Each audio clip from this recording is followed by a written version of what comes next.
شبابنا هيا إلى المعالي هيا صعدوا شوامخ الجبال هيا اتقوا يا معشر الرجال قولوا لكل الناس لا نبالي شبابنا لا خوف يعترينا لا خوف والقرآن في أيدينا قرآننا درع لنا يقينا فإن تمسكنا به هدينا. àwọn béèrè pé nígbà wo la Ànábì Ìsá ó dé wọ́n ní yóò dé nìkan gùngbà wọ́n ń retí rẹ̀ táwọn Vatican náà fi padà wá bọ́ síta pé Jesus is no more coming back torí pé àwọn ó rí pé àwọn Yahudi ìrònú tí wọ́n gbé wá sínú Islam la fi ń ṣe Islam kì í ṣe Al-Qur'an ló fi já sí pé ọ̀pọ̀ àwọn tí wọ́n ń pera wọn ní Salafiyya lónìí tá a bá bẹ̀rẹ̀ sí ní tu ó rí pé Salafiyyatun ka'annaha dinun jadidatun wàá rí pé iṣẹ́ lòun náà dàbí ẹ̀sìn tuntun bí ìgbà tí wọ́n dá Kìrìsìtẹ́nì ilẹ̀ lẹ́yìn Nàsárà gbogbo attributes tó bá Yehudi ló mẹ́rin lára àwọn ọmọ yìí ń bọ̀ lórí tọ́pìkì yẹn náà wọ́n ò rí pé àwọn làwọn lọ́lá jù bí Yehudi ti máa rí rẹ̀ wọ́n ò rí pé Ọlọ́run ò ní gbẹ̀sìn ẹlòmíì bí Yehudi ti máa rí rẹ̀ wọ́n ò rí pé àwọn nìkan làwọn wà l'Áljannà bí Yehudi ti máa rí rẹ̀ wọ́n ò rí pé àwọn nìkan Ọlọ́run ò dáríjì bí Yehudi ti máa rí rẹ̀ gbogbo àwọn bọ́lọ̀ tí máa ròyìn Yehudi náà Al-Qur'an lẹ́ẹ̀bá ròyìn yẹn náà lára wọn ní rí ẹnìkan àfàwọn nìkan laysati an-nasara ala shay lẹ́ẹ̀mọ̀ rí lọ́dọ̀ àwọn náà pé gbogbo mùsùlùmí tó kù tí ò bá jọyìn àwọn kò lè jẹ́ mùsùlùmí al-firqatu an-najiya àwọn nìkan náà ni wàláàlì intal Qur'ani sọ ọ̀tọ̀ bọ̀ ìrònú Yehudi yẹn náà ló wà lọ́dọ̀ àwọn tẹ́ẹ̀mọ̀ fi mọ̀ pé ka'annaha dinun jadidatun kal-masihiyya bí ìgbà tí Christianity náà tó kírẹ́ẹ̀tì ẹ̀sìn tí ó máa sọ pé ẹnikẹ́ni tí ò bá ti lè gbà Jésù Kristi ní olùgbàlà kò lè ríjọba ọ̀run bẹ́ẹ̀ ti mọ̀ pé ẹnìkan ò ní sọ pé ẹni tí ò bá ti gbà fún Ànábì Muhammad tó ò bá ti gbà fọ́lọ́run lára Ànábì ni tó lára Ànábì nìkan kọ́ lèyàn lè ti gbà fọ́lọ́run ó lè gbà lára Isa ó lè gbà lára Musa kó ṣáà ti lọ pẹ̀lú ti Muhammad. الذين يؤمنون بالغيب ويقيمون الصلاة ومما رزقناهم ينفقون والذين يؤمنون بما أنزل إليك وما أنزل من قبلك وبالآخرة هم يوقنون أولئك على هدى من ربهم وأولئك هم المفلحون اللهم اجعلنا منهم. وأنا النبي عيسى قد أبوه ونكلو فانيك níjọ́ t'Ọlọ́run bá dá Ànábì Musa àdéhùn t'Ọlọ́run bá ṣe kalẹ̀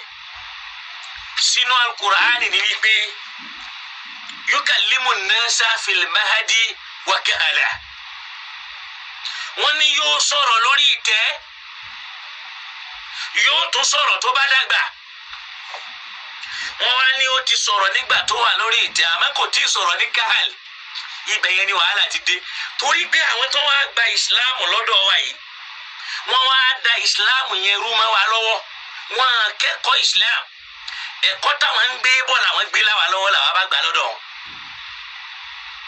ẹ̀kọ́ tí wọ́n ń gbé bọ̀ lọ́dọ̀ àwa ni wọ́n gbélé wa lọ́wọ́ làwa bá gbà torí pé a rí wọn gẹ́gẹ́ bí ọlọ́làjú. Billahi minash shaitanir rajim idh qalatil malaikatu ya Maryam inna Allaha yubashshiruki bikalimatin minhu ismuhu al-masih Isa ibn Maryama waji'an fid dunya wal akhirah wa minal muqarrabin. Ọlọ́run ròyìn báwo la Ànábì Ìsá ó ti rí nínú ayé ó ní qalatil malaika àwọn màláíkà ń sọ fún Ànábì ìyá wa Maryama wípé ya Maryam ìrẹ Maryama inna Allaha yubashshiruki Ọlọ́run bá ń fún ọ nírò bí kalimati minhu pẹ̀lú àṣẹ tí ó wà látọ̀dọ̀ rẹ̀ ni wọ́n fi máa ń sọ pé ọ̀rọ̀ ọlọ́run ló ní ọ̀rọ̀ àṣẹ ni wọ́n ń pè bẹ́ẹ̀ ọ̀rọ̀ lọ́rọ̀ sì máa ń sọ tí ó bá ṣe nǹkan ló fi ní innama amruhu idha arada shay'an an yaqula lahu kun fayakun tọ́lọ̀ bá bẹ́ẹ̀ yẹ kó sọ̀rọ̀ pé kún kí nǹkan yẹn rí bẹ́ẹ̀ kó sì máa rí bẹ́ẹ̀ nítorí pé lọ́rọ̀ nù àṣẹ lọ́ba mi máa pa ọba mi ò ní processing ìmọ̀ pàṣẹ ni ló ṣe sọ pé inna mathala Isa inda Allahi ka mathali Adam khalaqahu min turabin thumma qala lahu kun fayakun ó kà ó iyẹ̀pẹ̀ náà ni wọ́n gbájọ báyìí ó sì ní kó máa dèèyàn ó sì dèèyàn.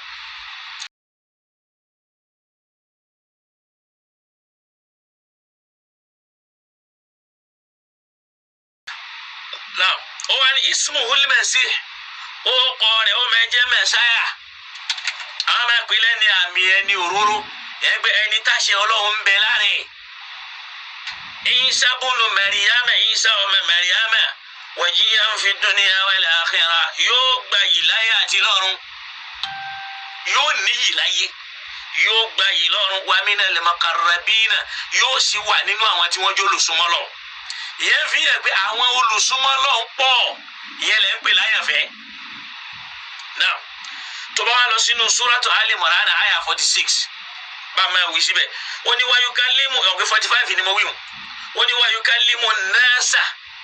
yóò máa báwọn ènìyàn sọ̀rọ̀ fil mahadi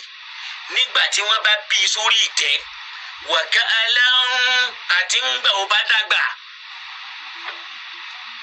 wa mina salihina yóò sì máa wà nínú àwọn èèyàn rí tàbá ń ṣàtáyà ní ìsìnkú attahiyatu lillah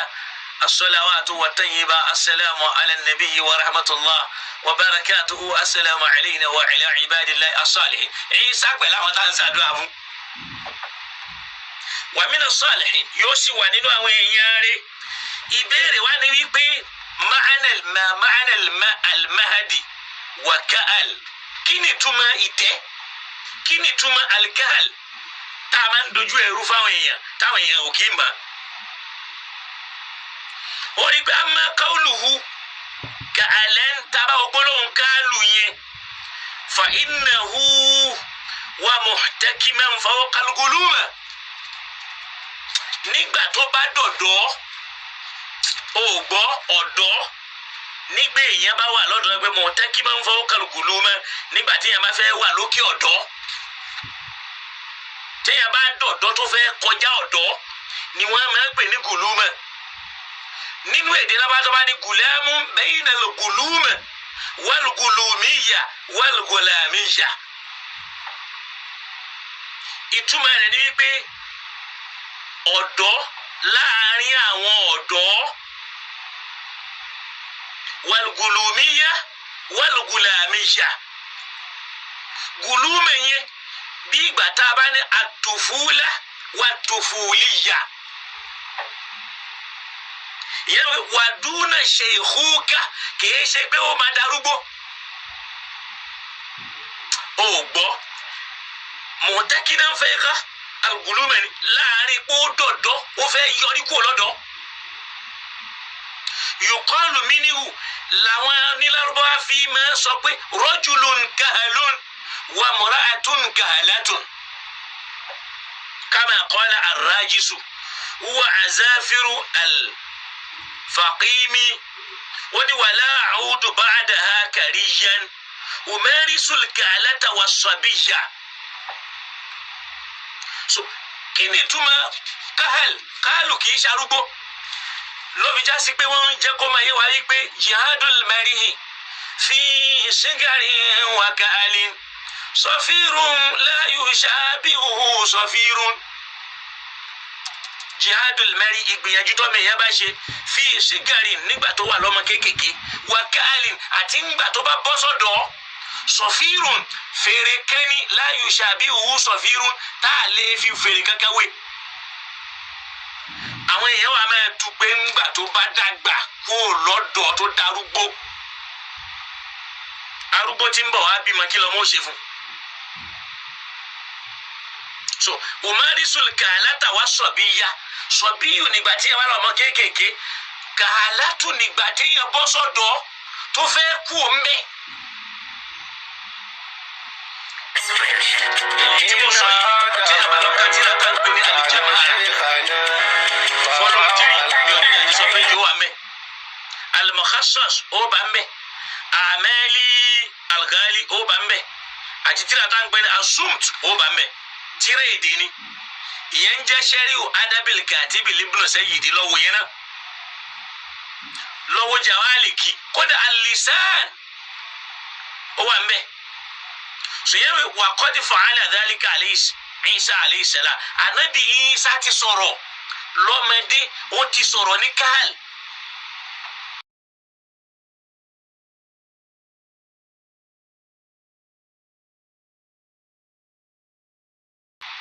táwọn yẹn ń retí pé yóò padà wá dé yẹn wá jẹ́ kálukùránì sọ̀rọ̀ fún wa kalamuhu fil mahd ọ̀rọ̀ tó sọ nígbà tó wà lórí ìtẹ́ já lọ sínú suratu Maryam Quran 19 verse 31 ọ̀rọ̀ ní idh qala inni abdullahi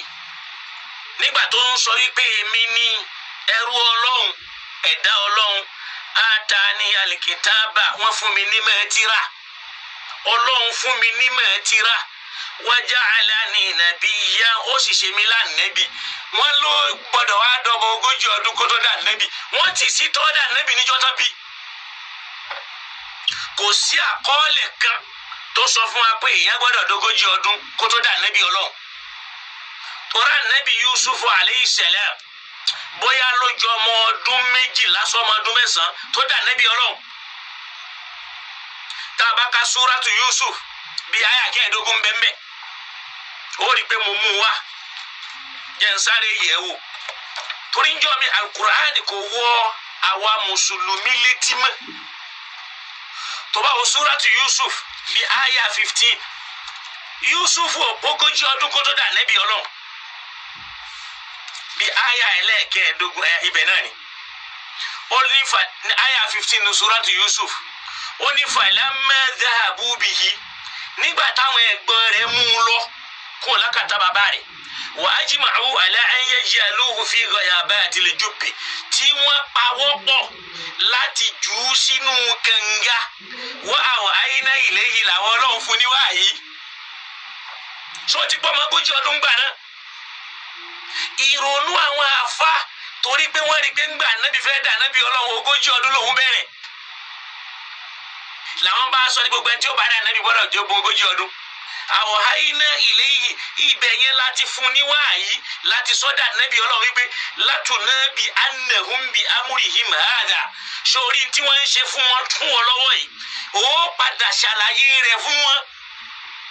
wàhùn la yash'urun níjọ́ tí wọ́n ní mọ̀ pé wọ́n ló ń sọ̀rọ̀ ó dà nábì ọlọ́run ẹni tó dà nábì ọlọ́run tó ní wàjá wọ́n gbé e sínú ẹrù ẹni tí wọ́n dì mẹ́rù báwo lọ́jọ́ orí ó ti rí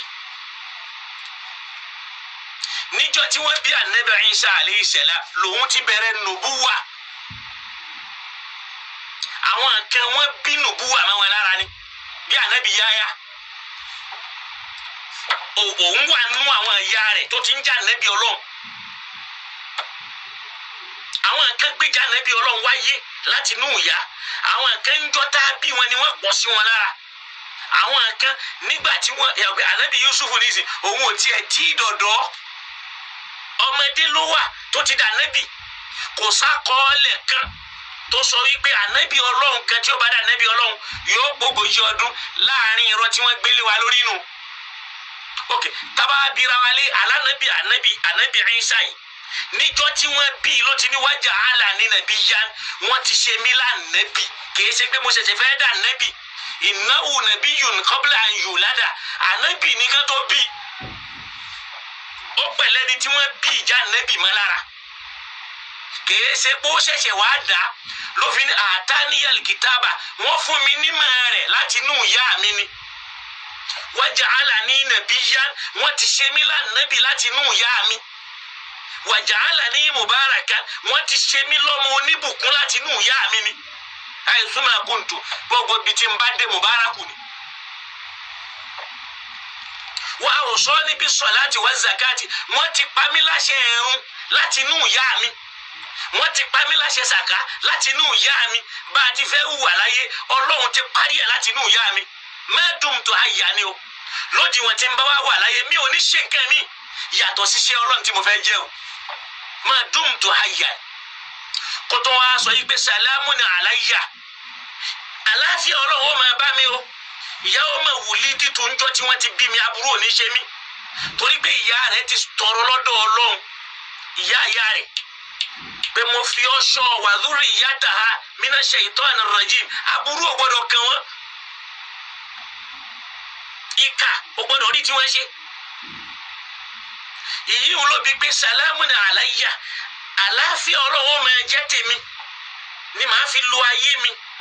lọ́jọ́ tí wọ́n ti bí mi wàyà ọmọ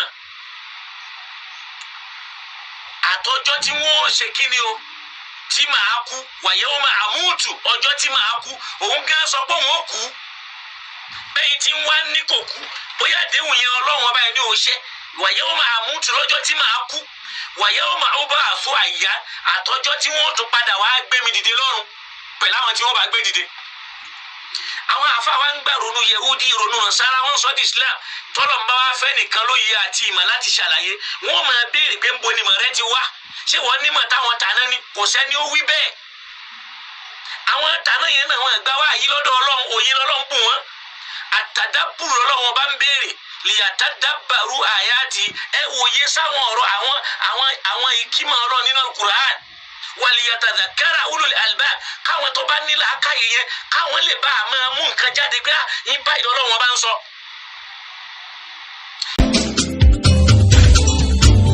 ìmọ̀ yẹn pọ̀ púpọ̀ kò kéré alákùnlé fani lọ́ba ni ó jẹ́. ó tó wá ní ìyànràn gan wípé àṣẹ ìhùwà Ádámù ló kọ́ wa ní kéwù.